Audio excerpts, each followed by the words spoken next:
is why your cost per mile also comes in handy, because you need to know whether you're above or you're below, Correct. regardless of where the market is, right? If Yes. your cost per mile is at, say, by some miracle, you have a cost per mile that's at 80 cents. But you'll never know that if you don't know your cost per mile to turn the key of that truck. What is up, guys? It's the homie Bigg Vic, and we are back in here with another video. Today, I have a special guest back. Y'all might remember this face right here. We got Mike from Dispatch Experts, because it's been a minute since we talked. How's it going, Mike? Vic, thanks for having me again. It's been going good. How have you been? All is well. All is well. Can't complain. Can't complain. There's a lot that's been going on over the past year. It's been almost about a year since we did it. It's been a year. It's been a year. And you're right. So much has changed since. A lot has changed, right? And so still a lot of new MCs getting started in the business. And what I want to do is I'm still thinking about the new guys that are coming in, and there's a lot of fraud happening in the trucking world, right? We're seeing it from fake CDLs on you name it. Everybody's a dispatching company. Some people, some of these dispatch companies out here are sending trucks anywhere, right? Rates are still, flip-floppy. So you really got to know what you're doing on the dispatch side. And so I want to get into like a lot of that. And first I want to start off with, how can these new MCs, protect themselves? Like what would they look out for as far as, protecting their company as a new MC? Like, give me, let's talk about some of the common red flags that new carriers should be aware of as a new MC. For sure. The first one, and we'll start from the beginning, and we all know, everybody who opened up a new MC, you know that from the moment that MC goes active, your phone starts blowing up. And people are calling you, offering you services, from dispatching services to factoring services to ELDs to everything. The most important thing is knowing what information to give away and what not to. Not to get spooked with things that are getting asked that they can obtain without even talking to you, like your MC number, your USDOT number. Obviously, all of that is available on the FMCSA. But also, a lot of these guys are asking you questions like, hey, give us access to your email. I'm going to send you a quick verification code. Give it to me. Right? And these are the things that you have to really watch out for, because there are a lot of new tools, a lot of new avenues available for new MCs to succeed out there. But a lot more than that, there are those, like you said, Vic, that will come in with fake companies, fake loads. They'll have people onboarded, take verifications, have them set up, even have people do loads and then not end up paying them. So you have to be very mindful as to how you retain the information that's being given to you, and always verify. Well, that's definitely that is definitely, I think, a really, really good point, a great key component for a lot of these new guys, because as you said, that phone is blowing up, and it seems like everyone is a part of the FMCSA. It's like everyone is affiliated with the FMCSA. And when you're brand new, I think back to when I started, I didn't know who was who, right? You just kind of have to sift and sort and hope that the person that you're dealing with on the other end is legitimate and you're not about to be scammed, right? And so I've seen a lot of guys, this has happened to a lot of guys, signing up with factoring companies they know nothing about. They just kind of jumped on the first person that said, hey, we're a factoring company, we can factor you. And now you're locked into some weird factoring company that nobody's ever heard of before. Right? Absolutely. You go after somebody offering you this unbelievable low rate, and then you just don't get paid at all. Exactly. And so as far as like the new MC, so something that's really big now, I would say it's not big, but it's being tossed around now, and leasing on to someone else's authority, right? Because everybody knows now, the newer guys, the new authorities, is a little tough for them to book loads in the very beginning. And so when someone is looking to lease on to someone's company, like what what should they really be looking out for? Like what would you consider a decent lease on agreement, or like what do those numbers kind of look like that? Like break that down for Yeah, us. for sure. Now, when you're leasing on to somebody else's MC, and I'm not talking, and we'll talk about just leasing on as an owner operator, that's a different thing. But when you're trying to just survive that beginning and just work under somebody else's umbrella, before even talking about how to vet these companies that you're going to do loads for, let's talk about insurance, because that's the biggest and the strongest hit you're going to get if that's Hmm. not done properly. Correct. And from what I know and what I've seen, most of the people don't do it properly. They'll have the carrier just add them as a certificate holder on the insurance, which literally does nothing. You're not on their insurance. So if at any point you're asked, or God forbid, there is a collision or something wrong with the load, that load is not covered. And for that, even if this is like a great load that you're going to make a couple of $1,000s on, the damage you're going to get from the insurance side if something goes wrong is ridiculous, and it's something that can just bring your company down right after. There is a proper way to lease on to somebody else's MC, and you have to be listed on their policy. And brokers are going to ask for this, and that's the way to do this. There are also FMCSA regulations that you have to follow, because FMCSA tells you that if you're leased on under somebody else's authority, you cannot do loads under your own MC during this time. Right? So all of this has to be followed before you even find the company. And then secondly, of course, then we go into who are you leasing on to? Who is it? There's this just person that called you, like the way we started our conversation. This guy calls you, like he goes, pinky promise, I'm gonna pay you on time, I'm gonna give you all these. How do you know? How do you know? This is a guy that could be anywhere, that called you on your phone, you picked up the phone, he sounds believable. But the only way you can test these guys out is research and word of mouth. Or Mm, else you might end up, and within a week you can do loads for thousands of dollars. And you know this, Vic, if you have a good week, it could be upwards of $5,000. for sure. And what happens when they're not paying you? Or what happens when they're like, you know what, the broker's going to pay us in 30 days, so we're going to pay you in 30 days. And as a new MC, you can't afford that. You have your truck payments, insurance payments, you got to pay for gas, and you got to keep on rolling. For sure. Absolutely. And that's pretty much your business in a nutshell. Like if you run that entire week and you don't get paid at the end of that week, oh, that's going to be tough on your business. Right? And for new guys, that can put you out of business.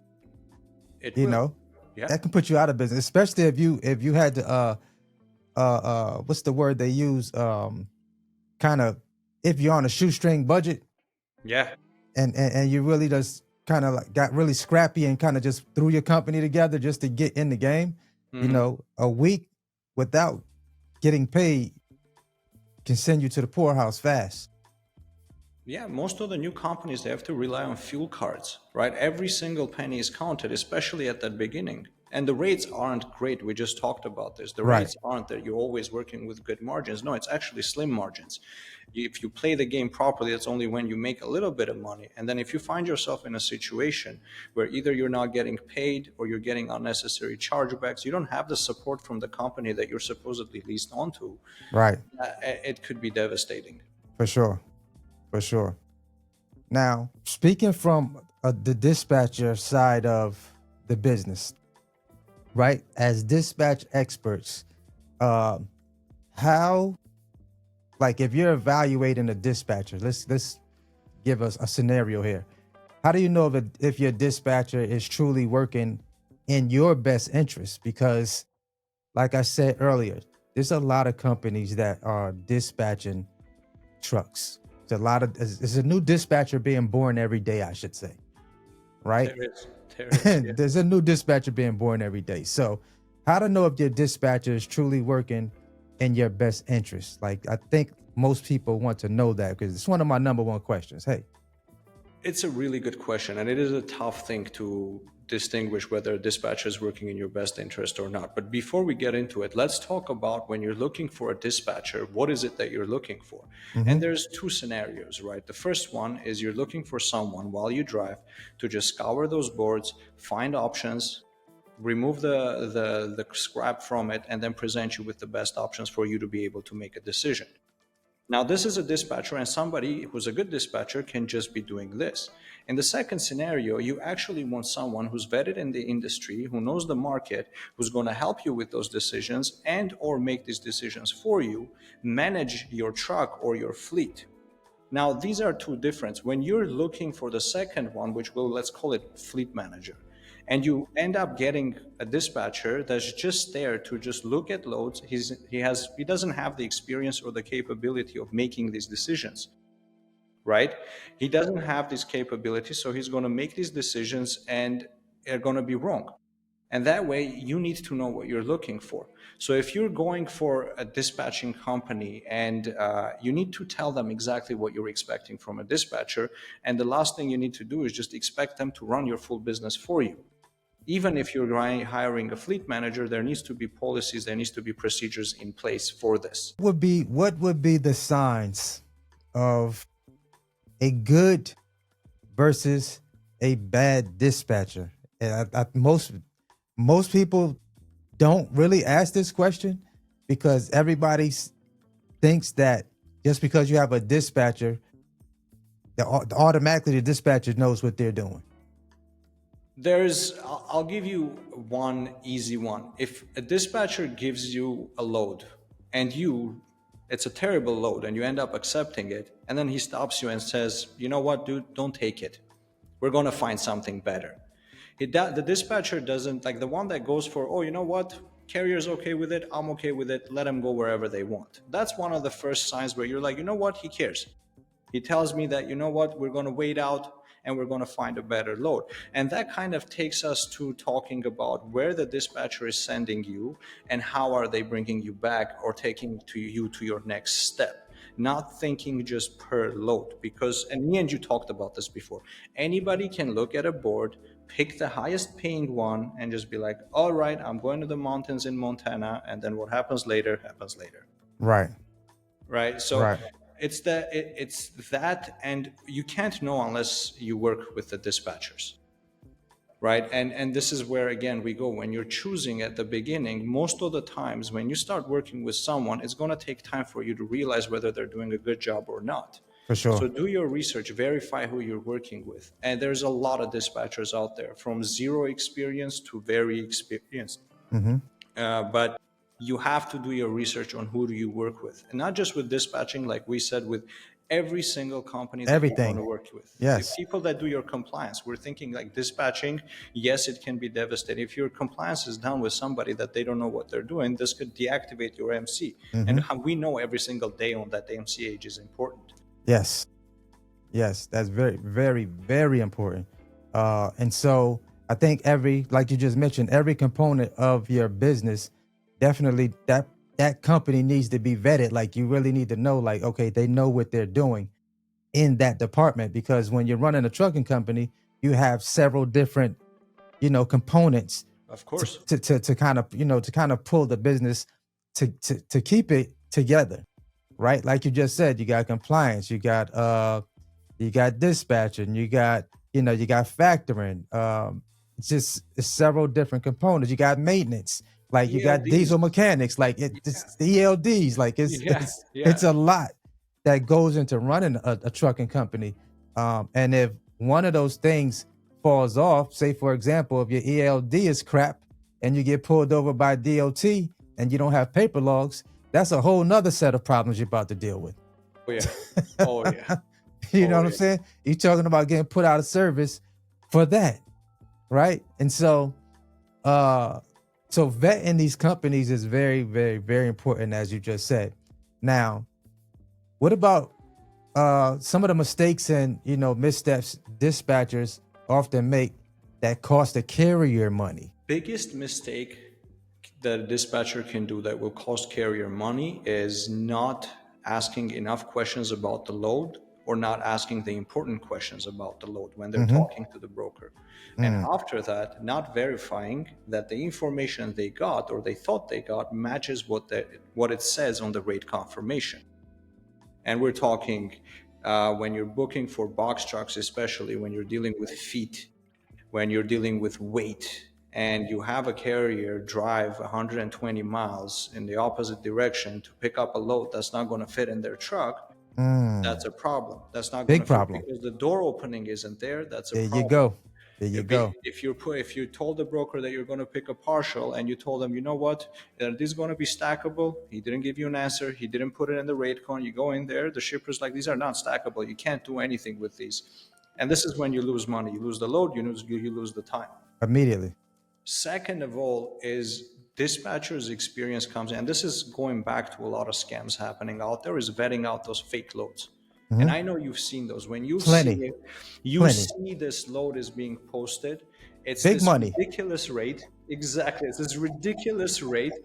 And they've gotten smarter too, though. They'll have an email, like it ends in Gmail, but it has like a proper brokerage name in front of it. Absolutely. Right. And this is one of the things that the dispatcher has to do whenever you have, and this, like, you got to know, either you know or you don't know. Correct. Right? Correct. So dispatcher has to call the line from the brokerage or from the brokerage's website, not from the email signature, Right. not the one that mentions on the posting, Right. from call, verify employee, Yes. verify load before booking and going in there. Yes. Because, and it's not just that you will go and the load won't be there. That's the best case scenario. The worst case scenario is that you're going to pick up a load, drive it from coast to coast, and then the broker's just going to disappear. That's it. That's it. Soon as the moment you send that BOL over, Yep. you're done. That's it. You're done because you thought you had it a fully legitimate load. When you actually moved it, you moved it, Yeah. but the broker knew from the get-go that if he gets a guy to carry this load, the fake broker gets a guy to carry this load, and they send that paperwork over, That's game it. over. Game over. You'll never see him again.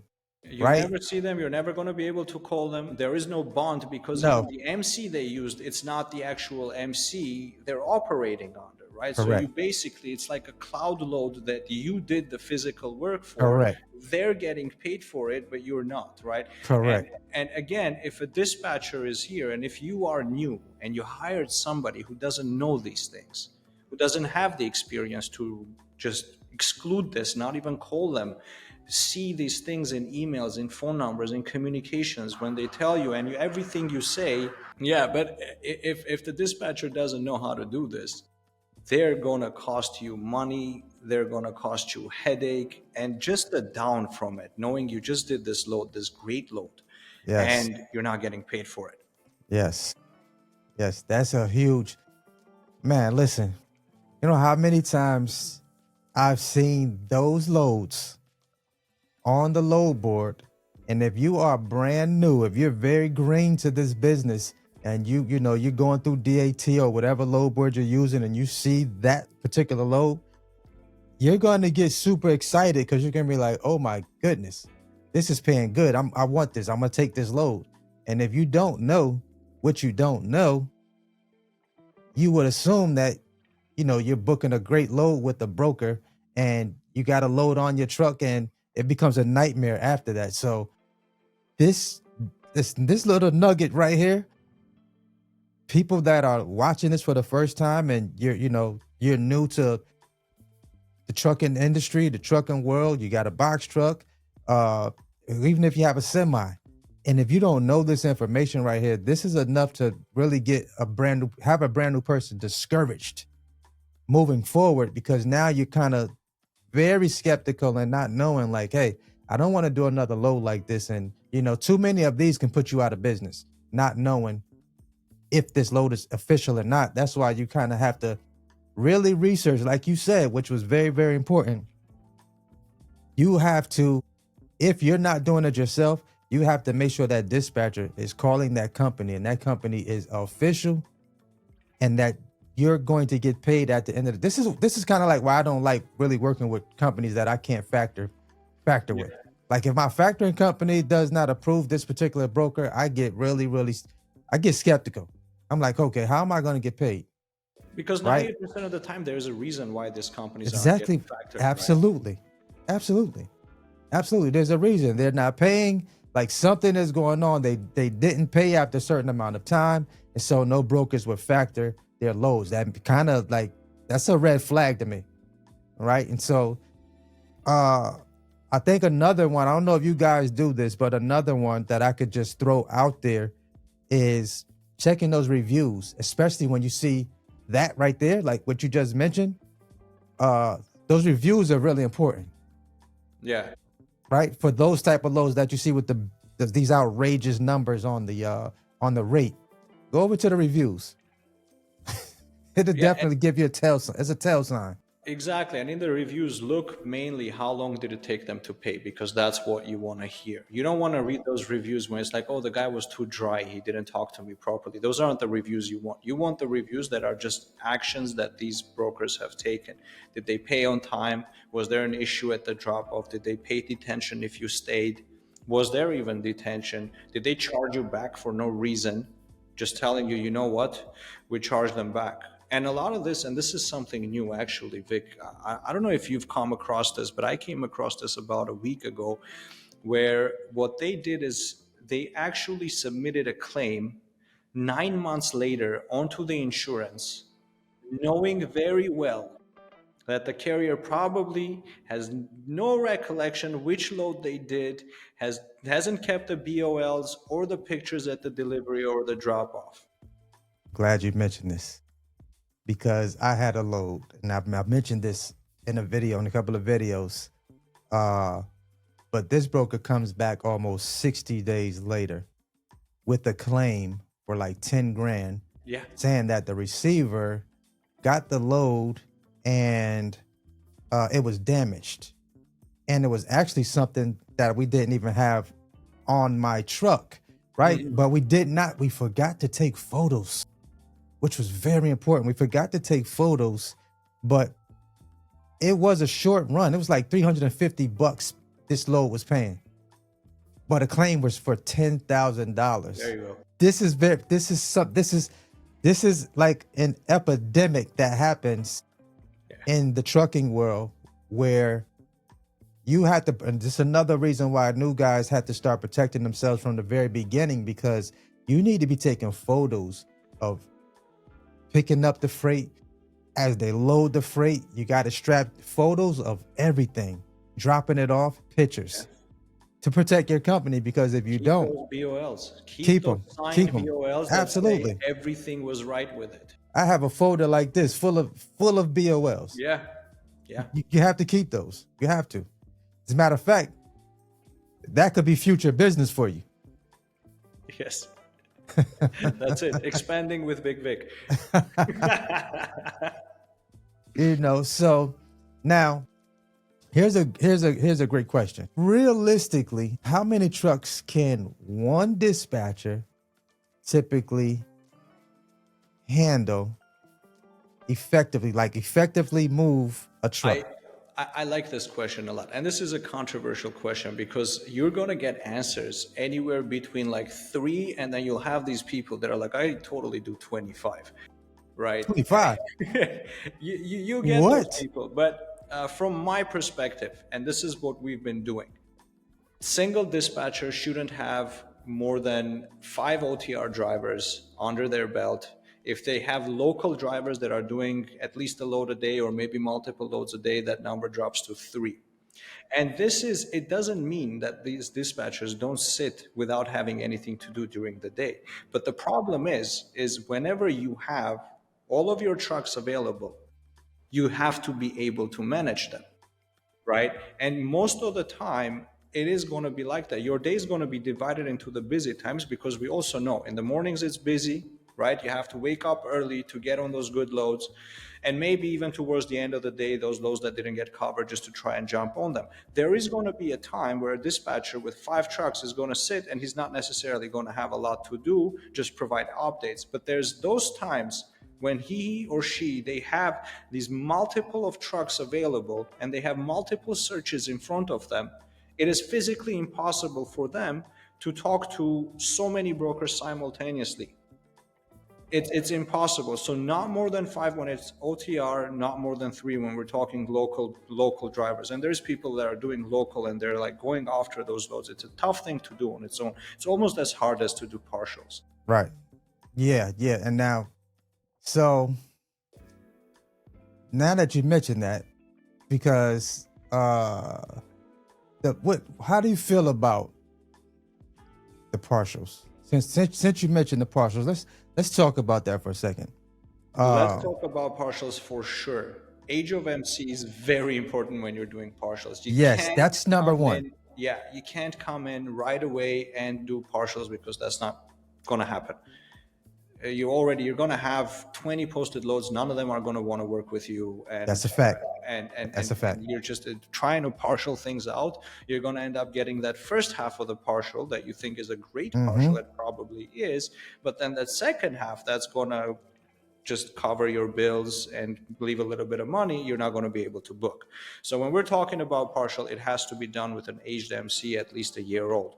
That's a fact. And I'm talking no violations, no fright guard reports or nothing, because you need to know that people are be willing to work with you. And this is something that you've achieved, right? You have to get to that level to know that you have such a good reputation that everyone wants to work with you. For sure. And after that, and this is sort of like you built this up over a year, doing partials it's a tough thing. You have to have the right team behind you, especially if you're driving, if you're owner operator, you're driving as well as booking loads. You need somebody who's going to look for those partials. You need somebody who's going to understand the map, who's going to look at your truck as a unit in cubic meters, is going to look them in as feet, in weight, in everything, because every little detail is going to matter. Because Yes, it does. you're running across country and you're going to take a 200-mile detour to take this great partial, and on that same example, it doesn't fit or it's not stackable, Just lost that money. whole trip is ruined. A waste Yeah, of a you were trip. better off just taking a coast to coast Absolutely. $1.30 a mile load and just being like just fine. Yes. Right. So team is important. Very. Extreme attention to detail. Right. Everything matters more. And not to take something that has a seal on it, and then once they lock it into your truck and you're like, wait, but I can't put anything else in here, and then maybe you have something else booked, now you end up canceling that, you're not making money, you did a last minute cancellation, went on a blacklist. It's, again, It's a lot. you do it properly, it's going to pay off, right? Sure. It's going to make money, but it's tough to do it properly. For sure.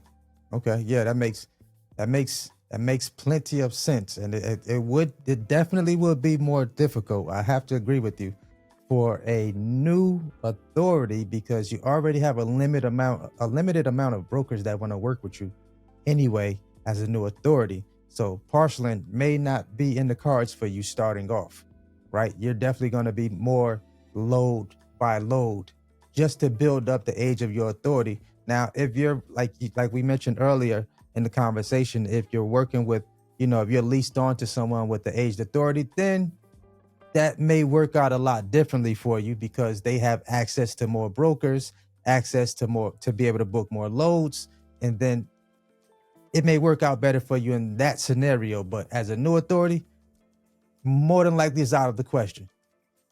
And when you're working, and this is going back to who you're leased on, because when you're leased on to somebody else's MC, it doesn't mean you just get to use their MC. You For sure. generally have somebody from their team that's looking at these things for you. Yes. How fast they are, how fast are they doing these setups? Right. Do they have the support, the dispatching from your end for you to be like, listen, guys, this is what I want to do?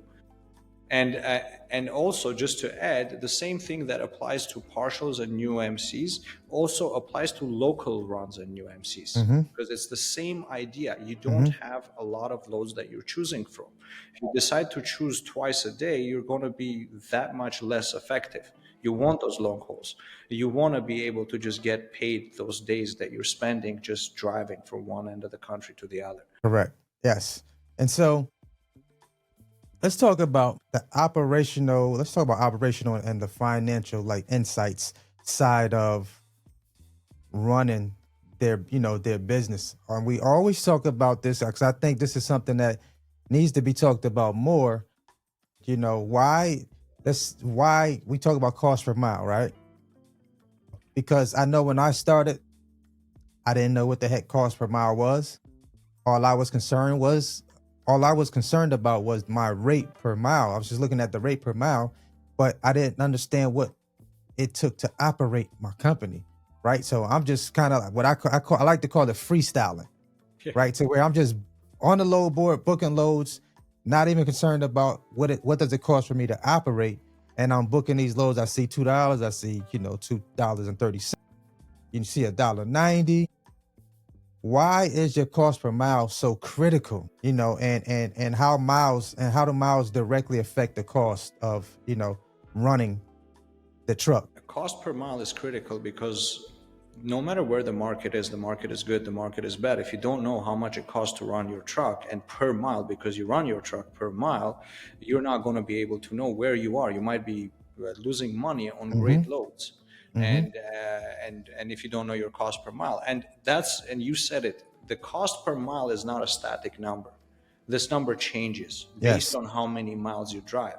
The lower miles you drive, the higher cost per mile you have, and the higher miles you drive, the lower cost per mile you have. Mm-hmm. And this is going to help you in these cases. And I'm glad you brought up those like $2.30 or $1.90. And there's a lot of content out there that just like they'll tell you, oh, you know what, take a load at $2 a mile, which isn't true. For long hauls, those numbers, especially for box trucks, don't necessarily exist. But also, if you take a 60-mile run for $120, that's a terrible load. Nobody should ever take a load like that. Right? So there isn't, even in terms of a rate per mile, the specific rate per mile that you should always take and you should always go by. And this is why your cost per mile also comes in handy, because you need to know whether you're above or you're below, Correct. regardless of where the market is. Yes. Right? If your cost per mile is at, say, by some miracle, you have a cost per mile that's at 80 cents, right, or 99 cents, and then you're able to go after loads that people with higher cost per miles aren't able to do. Can't take. Correct. Yes. Correct. And Right. But you'll never know that if you don't know your cost per mile to turn the key of that truck. exactly. And aside from cost per mile, you need to know your daily negatives, because you have these expenses. You have things that you pay whether you drive or not. Your truck payments, your insurance payments, your ELDs.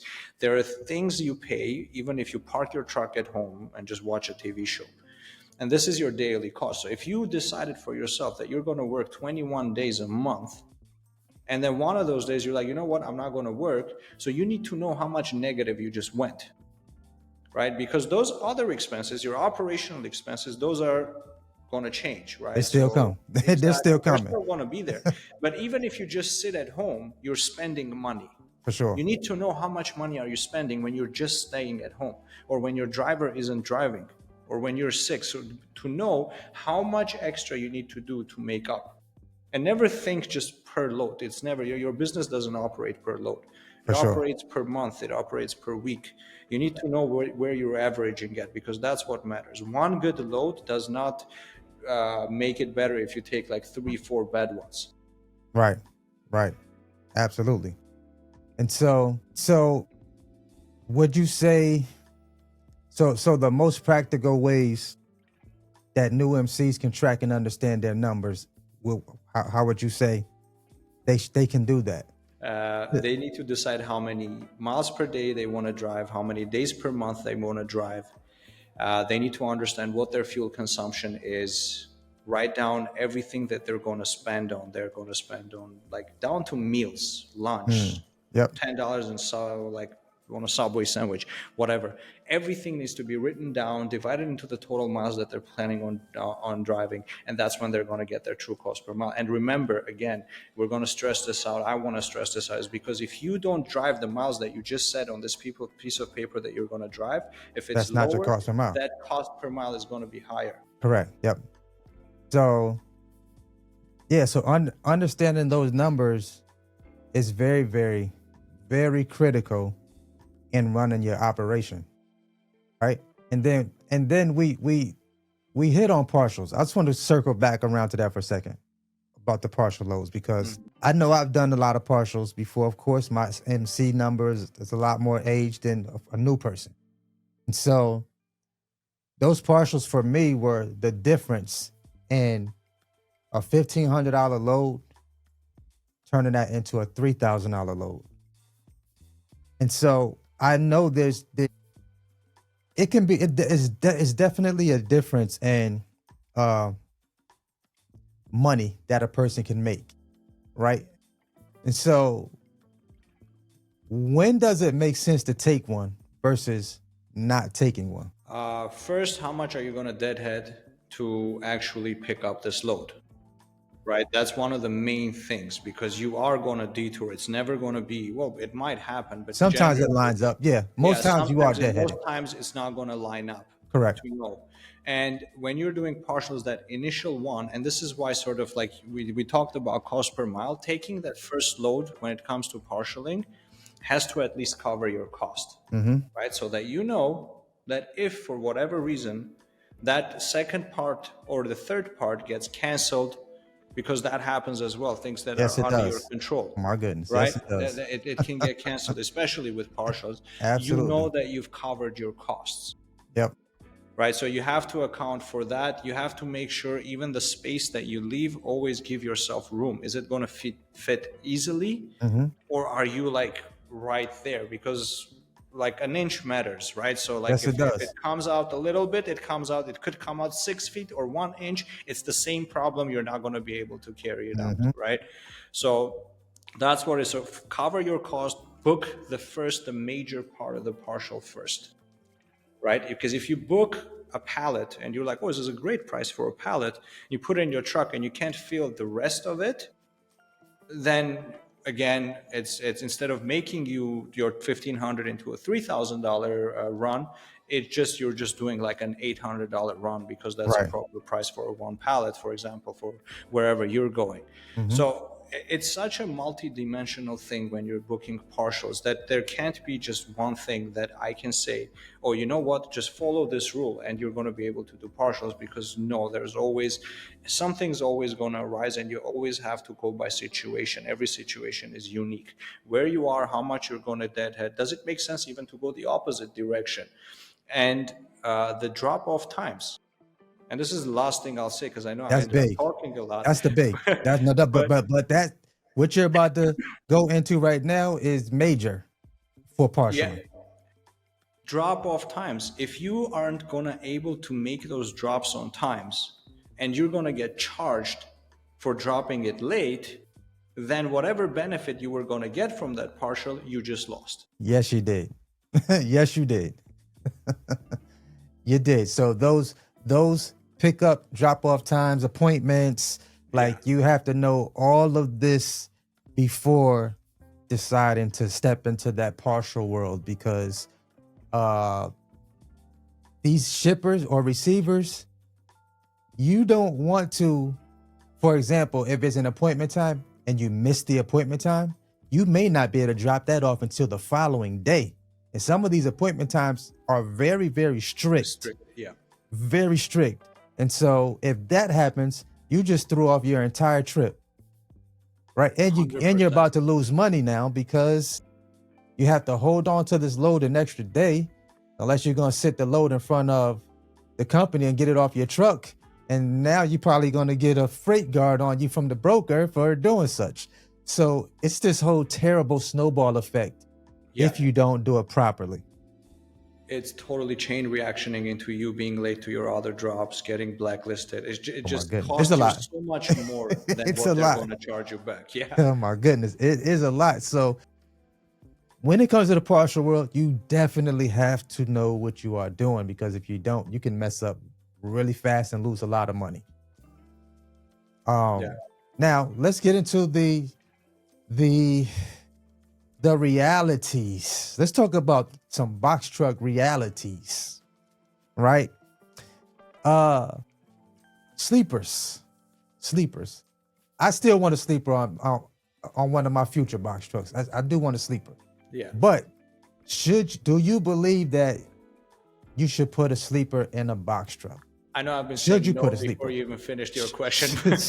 should you put a sleeper in a box truck? What would you say the pros and cons, and like the legal ramifications of the operational considerations one should think about before doing so? If you're going to put a sleeper and take away from your cargo space, And best case scenario, if you have a 26-foot box truck, you just went from a guy who's able to do full box truck loads to a guy who's not able to do full box truck That's loads, true. which means that that again, a pool of loads that you're choosing from It gets just got shorter. infinitely lower. Now Yes, it you did. have to rely on doing dry van partials. And again, not to talk about, you have to make sure you tell them that you're picking up with a box truck, Mm-hmm. because you might go in there because it's a whole different thing. But if Mm-hmm. you take from your cargo space, it's you're handicapping yourself as a box truck operator. So definitely, please do not take away from your cargo space to put in a sleeper in there. It is going to cost you more than just crushing in a motel or just having alternate solutions to that. Right. Right. Um, and I see a lot of box trucks nowadays with sleepers. Now, I almost installed one on the top of my cab, not the one that takes up the, the space Yeah. in the back of the box. So I know some guys. Give you an example. We run a lot of Amazon freight, right? Hmm. And so when you go to Amazon, you have to be able to, if you're doing 26-foot box trucks, you're doing postal routes, you have to be able to fit 12 pallets on the back of that truck. And I've seen guys with sleepers that lose 4 feet sleepers, and they just lost 4 feet of space in their box truck, and they cannot run. They can only book the 16-foot box truck loads. They can no longer book the 26-foot loads, and they can't even run the 26-foot contracts now because your sleeper just took up 4 feet of space, and you are now losing money instantly by not having that, that extra 4 feet. So I would probably say, if you decided to get one, probably go for the one that goes on the top, For sure. the top of the cab For versus sure. the one that's going to cost you to lose feet of space in your actual box. And so, yeah. I don't think I Cargo would. space is your money maker. That's what Yes, you it make your is. money with, is your cargo Yes, it space. is. Don't mess with it. I heard about that too. I didn't have a lot of experience. I haven't seen a lot of people do it. But if that's a viable option, if you can Mm-hmm. put a sleeper on the top of the Mm-hmm. truck, 100% a much better option. And that way you'll save on not spending money on motels or hotels, but also you'll not be taking out from your cargo space. Absolutely. Absolutely. I've seen them, and they're becoming more and more popular right now. It The makes sense. sleepers. Yeah. It makes sense that they would. Yep. They're becoming more and more popular. Now, how, like you just mentioned it, talking about the the realities and how it impacts the long-term profitability of someone with the box truck. Adding the sleeper, definitely, like you mentioned, now you have a smaller pool of loads that you can move. Right? Now, what do you think about swing doors versus roll-up doors? Do you run into a lot? Do you run into a lot more loads that are looking for swing doors versus roll-up? More and more as we go along, especially when you're doing like U boxes and Mm-hmm. like just overall larger loads, the bigger the door opening you have, it's always going to be better, because even if we just drift away from box trucks and go into dry vans, and box trucks are kind of like a little extension of the driver Right. market, right? It's Right. whatever is not there, it kind of gets spilled over to the box trucks. Correct. And with a roll door dry van, you're going to have a lot of trouble moving freight, because most of it is going to want that door opening that you get with the swing door. So similarly, so with the box truck, the bigger the door opening you have, it's always going to be more effective. There's always going to be more loads. It's not as drastic of a change as if you take away 4 feet of your cargo space, that you're going to see a big difference. But even with this, you're still going to have those loads that you're going to have to pass on because you don't have the right door opening for it. Right. Right. Absolutely. Um, and so would you recommend like, if a person is, I get this question a lot. I don't know if you guys get this question a lot on the dispatching side. Do you guys lose more opportunities because of the height of the box? versus what people actually have, and in reality, like people just, because I know a lot of people just hear 26-foot box truck and they'll just go buy a box truck, not realizing, hey, my box is too small to move most of the loads that I'm trying to book out here. So do you guys run into that a lot as far on the dispatching side? We do. One of the main first questions we ask, aside from like the truck type, whether there's a lift gate, which is another thing that we can talk about that will Mm-hmm. change a lot for a box truck, but Mm-hmm. door opening is the second one, right? And the dispatcher, or if you're dispatching for yourself, you are going to lose out on a lot if your door opening is slow, especially with the height, like you say, Vic. For sure. It's one of the main questions we ask at the beginning, because we need to know, and this goes back to, we need to tell the broker what opening we have for Mm-hmm. you not to drive 100 miles and figure Right. out that the load is not going to fit in your truck. Mm-hmm. Yep. Because they will. That was one of the main things that I learned. That was the first mistake I made buying my first box truck. I just thought I needed a box truck, 26-foot box truck. I bought the 26-foot box truck, but now when I went to go move loads and book loads with different brokers, I'm finding like they're asking me for the measurements, and I'm going back there like, wait a minute, my box height is 80, 88, it's probably 78. Like, wait a minute, I'm way off. Yeah. Right. So not only was I struggling with loading Amazon's freight, but most of the things that I tried to book off the load board, I struggled in that department too. So my first mistake was buying the wrong box truck. Right. I did have a lift gate. Now, how important is that lift gate? Because I see it all the time. Oh, you don't need a lift gate. You can just get a box truck. That's somebody that's probably not even really running freight with the box truck. No. It has to be. I'd say about, if not more, at least 70% of box truck loads require you to have a lift gate. Yes. It's a crucial piece of equipment that you need to have on your box truck.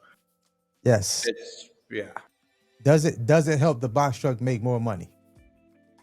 It helps the box truck to live up to its full potential. Because when you tell me a 26-foot box truck, in my head it has a lift gate. Automatically. Right? So I don't picture it without. So when you tell me it doesn't have a lift gate, I'd say no. Then now we have to bring down your income to a little bit because it doesn't have a lift gate. Right. Because most times, this is most times, and I'm sure you guys experience this. Most times when brokers are requesting a box truck, they automatically assume that your box truck is equipped with the lift gate, because you may be unloading a 53-footer. You may be, going to a location that needs that lift gate to get the freight off because the receiver doesn't have a dock. And so that's why it's so critical to have a lift gate, in my opinion. And it's more money. It's an additional service that you can charge if you have it. You do get to paid a premium if you have that, right? So you're Correct. like, you know what? Do I have to use my lift gate, right? It's one of those things similar to like driver assist. Yes. Right? Yes. So you're like, is there driver assist? Another thing that everyone should always ask, because you don't just assume that there isn't, right? Like, is there driver assist? Do I need to do anything over there? Right. And if there is, yes, you should be compensated for it. Yes, your dispatcher should ask for that compensation. Yes.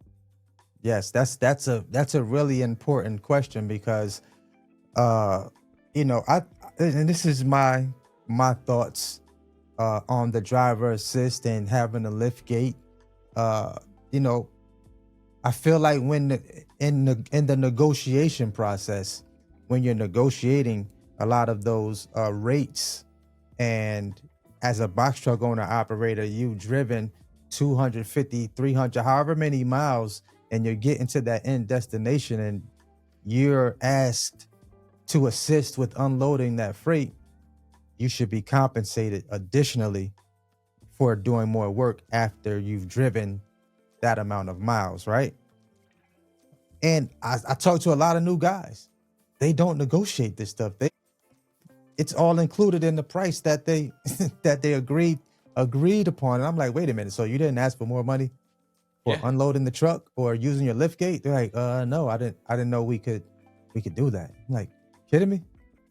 That's you more should do work. that. You should do that. That's your work. None of your work should go unrewarded, unpaid, right? Absolutely. And it's negotiating whatever you need to do. Negotiating when they're sending you into a bad zone, it's an opportunity for you to ask for extra money Mm-hmm. because those loads are going to go there, and somebody's going to get paid to do it. It's whether you're going to be able to say, you know what, all right, if I'm going here, worst case scenario, I got a deadhead 250 miles, so I'm going to ask for this much more for it to make sense for me not to waste a day trying to find a load there. But then once I drop off, I'm just going to deadhead to the biggest hub closest, and I know I already got paid for that. Right. And let me ask you this: now that you mentioned that, do you feel that the average broker knows when their load is going to a bad market? That's difficult for that driver to possibly get out of there with some more freight. Yes, average broker does. Okay. Yes.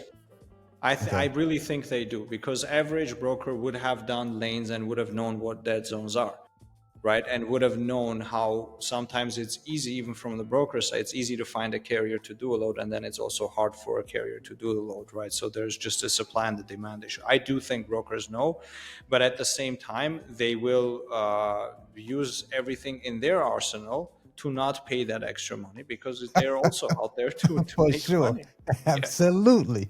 Absolutely. Absolutely. I'm glad you mentioned that. Yeah, so if you call me and you're like, "Hey, Mike, you're sending me to a dead zone," I'm gonna be like, "What? That's a dead zone? What are you saying, Vic?" Right.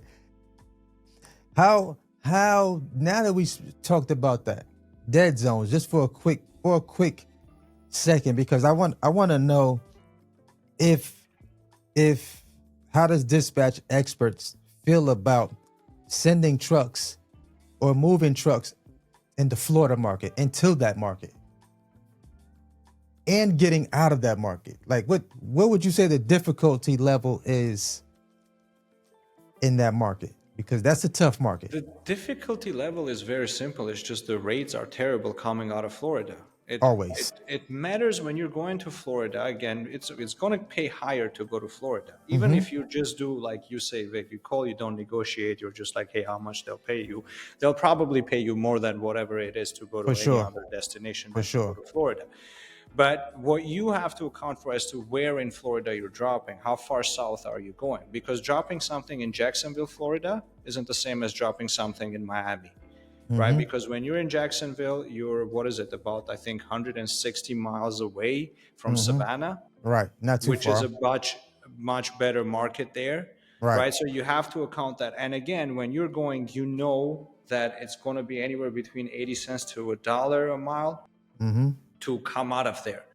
And then Absolutely. what do you do? And then after that, do you take the short run to Georgia, so that even if you are taking a terrible paying load, you don't take a 2,000-mile run that's going to pay you Please $2,100. don't. No, you take a 300-mile run that might pay you 400, and you're like, all right, at least they paid me to do my deadhead, Right. right? So all of this is there. So you go to Florida. It doesn't mean you don't go to Florida, right? You Mm-hmm. can go to Florida, but you have to get paid for it, and you have to have a plan as to how you're coming out of there. You better have one, because if Yeah. you don't, it's not gonna look nice for you coming out of there. Yeah, Right. because and another worst thing you can do is just sit there and wait for a better rate, right? Because I see that people are like, you know what? No, I'm not going to take it. Okay, 1 day, 2 days, but then we're going It's back adding to up. every day costs you money, It costs you money.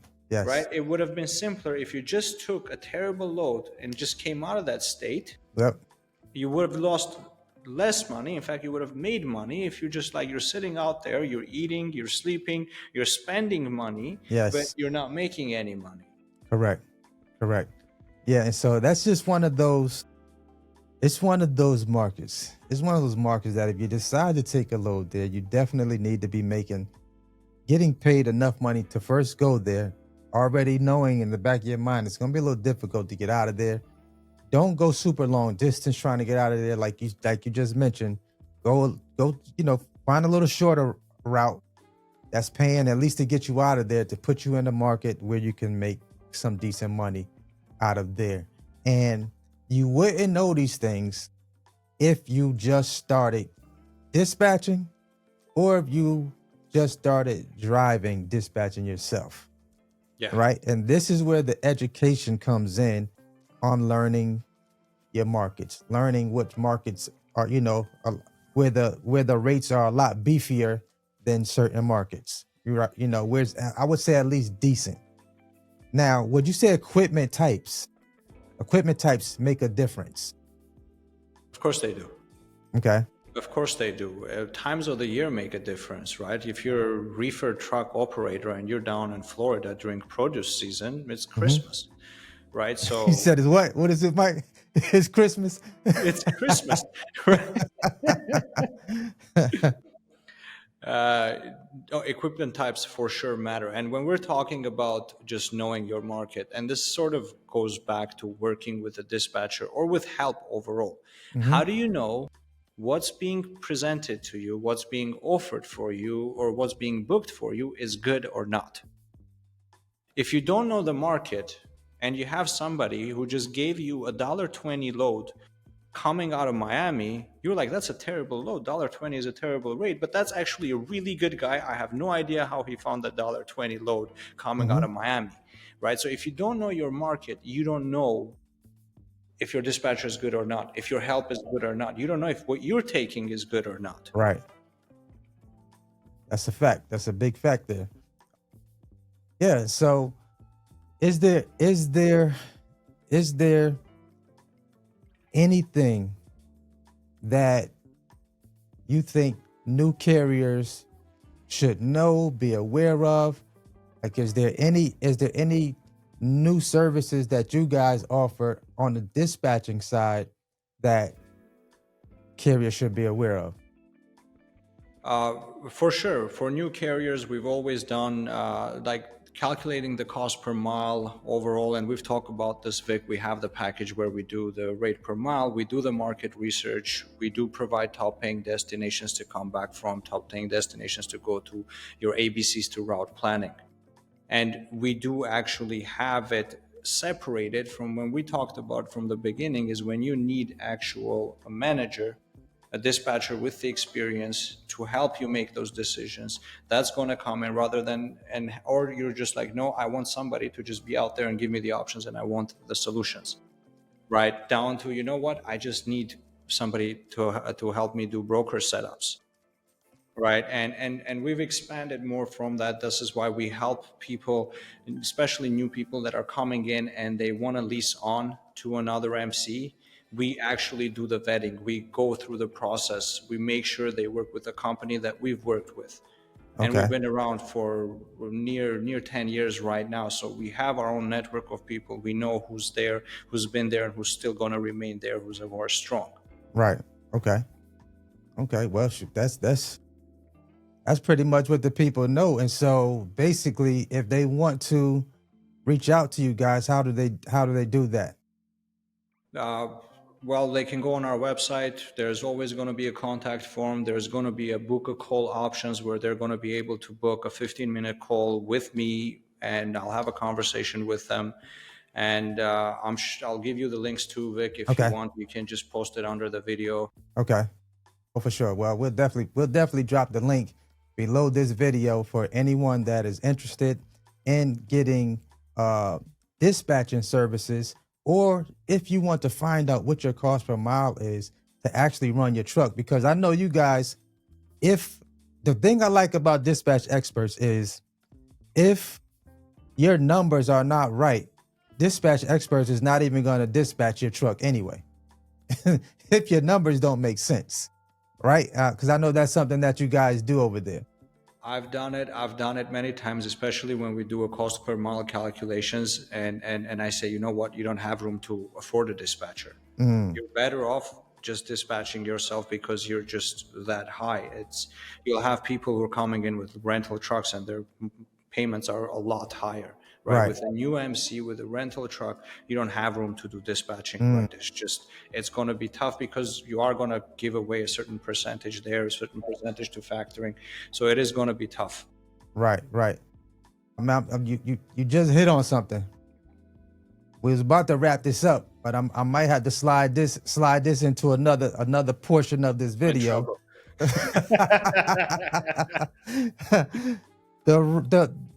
rental. What do you guys think about the rental trucks? Do you guys get more rental truck guys coming to get dispatching, or what, Yeah, how do you feel about the rental space?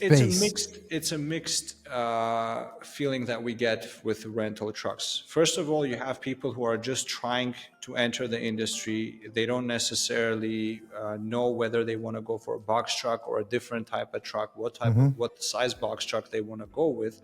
So they start out with a rental to just wet their feet, and they're responsible, and they're going to be on time, and they're going to care about their MC. But you also have people that will come in with rental trucks, and they don't have the responsibility that comes with having a lease truck or a finance truck, and they treat their MC or their business sort of like through their fingers. They're not serious about it, Right. which ends up hurting them, because they just end up coming out of the business, and it ends up hurting us, because if we're dispatching for them, that's our name. We have our own network throughout Right. the years that we've made, that we work with people, right? Right. So it is a mixed feeling, because there are people that come in that are hard workers, that with a higher truck payment, with those rental trucks, they're going out there and they're finding a way to make money, even with a new Okay. MC.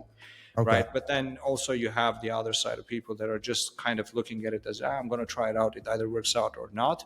Right. Those are the type of clients that we just be like, you know what, respectfully, but we're not the right service for you. Please find somebody else to work with. Okay. Well, that sums that up. I Yeah. like those answers, because I say it a lot about the rental side. I get that question almost every fourth or fifth video I post. That Yeah. question is in the comment section about, should someone start off with a rental versus going to buy a truck or maybe lease a truck. And I still have mixed feelings about the rentals. I think you guys got some incredible information as far as dispatching, and just so I think you guys will get an overall better understanding of what dispatching makes sense for you. Should you dispatch yourself? Should you use a dispatcher? Should you even rent a box truck? Should you get a sleeper in your box truck? There's so many different variables in this space, and I think Mike definitely helped put a seal on top of some of those questions that you may have. And hey, Mike, I appreciate you coming on again and giving some valuable information. Vic, thank you so much for having me. Honestly, it's always a pleasure to just sit down and have a conversation with you, man. Absolutely. Until the next time, we'll see you guys, the homie Bigg Vic TV. You already know what it is. Let's go. Let's get it. Let's eat.